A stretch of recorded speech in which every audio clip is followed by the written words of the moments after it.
So this is our newest one in the shop from 1958. It's a Gibson Les Paul Custom.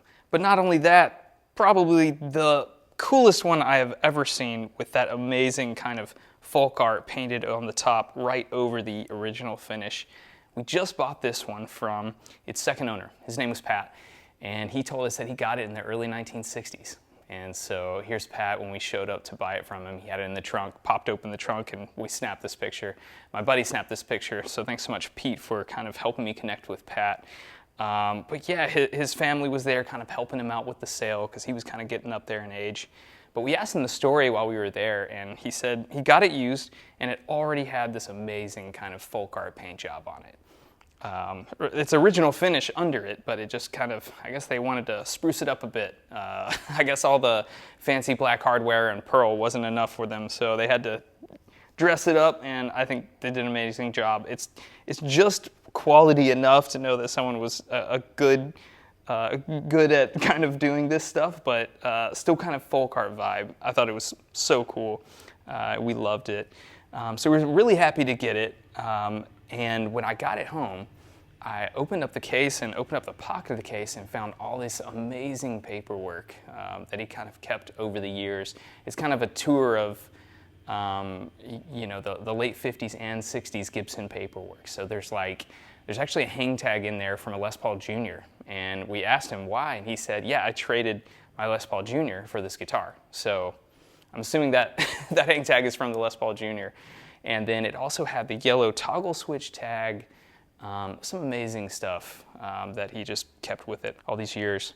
He gigged it for a while. He was kind of still playing gigs until maybe 20 years ago or so, and then has just been holding on to it since then. So when we picked it up, I was in love with it, but I couldn't play it because the original Fretless Wonder frets were just completely played out, all the way worn down to nothing. Some were kind of poorly replaced. So we went ahead and did the refret. We did kind of 59 standard Gibson frets, so what we'd call jumbo frets, I guess, for vintage guitar people. Kind of typical wide frets for Gibson in the 1960s because they're just so comfortable to play. Typically, I like to go back with exact fret wire, but I thought on this one, since I don't get a lot of questions about people asking for fretless wonders, we went ahead and did the standard fret wire.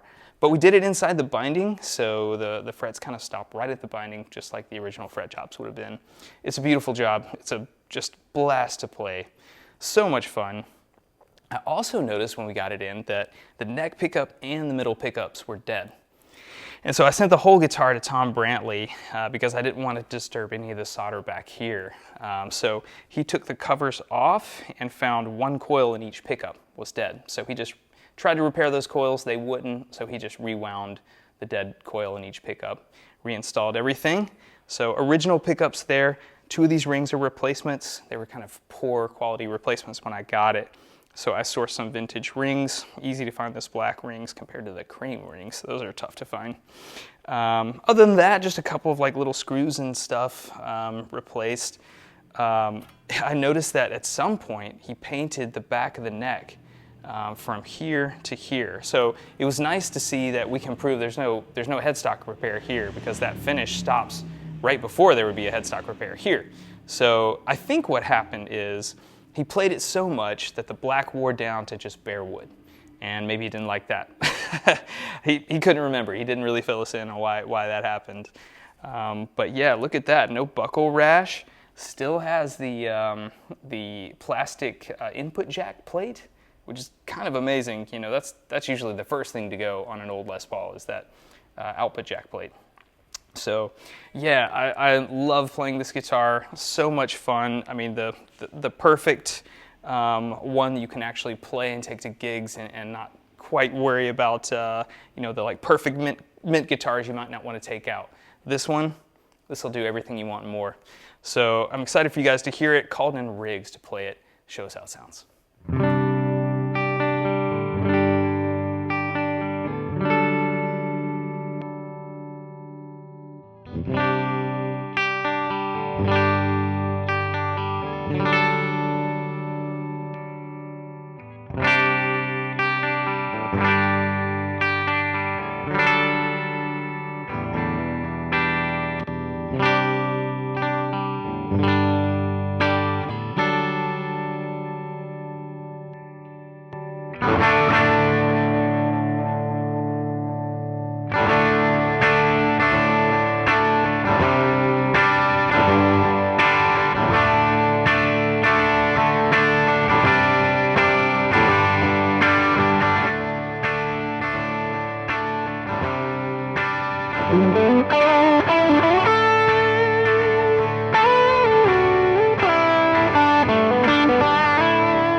So that's the 1958 Gibson Les Paul Custom, Pat's Custom, probably the coolest one I have ever seen. If this is still available, there's going to be a link down below in the description. So if you want to check out that listing, we've got weight, neck measurements, pickup output, everything, pictures inside and out. We'd love to have you take a look at that. Or if you want to check out some of the other vintage guitars we've got for sale, there's a link down below to the inventory. We're always doing about 2 guitars a week, vintage, collectible, USA made, 50s and 60s, primarily electrics and a few acoustics here and there. If you like watching vintage guitar videos, I'd love to have you subscribe. So take a second to hit subscribe now. Thanks so much. I appreciate you guys watching.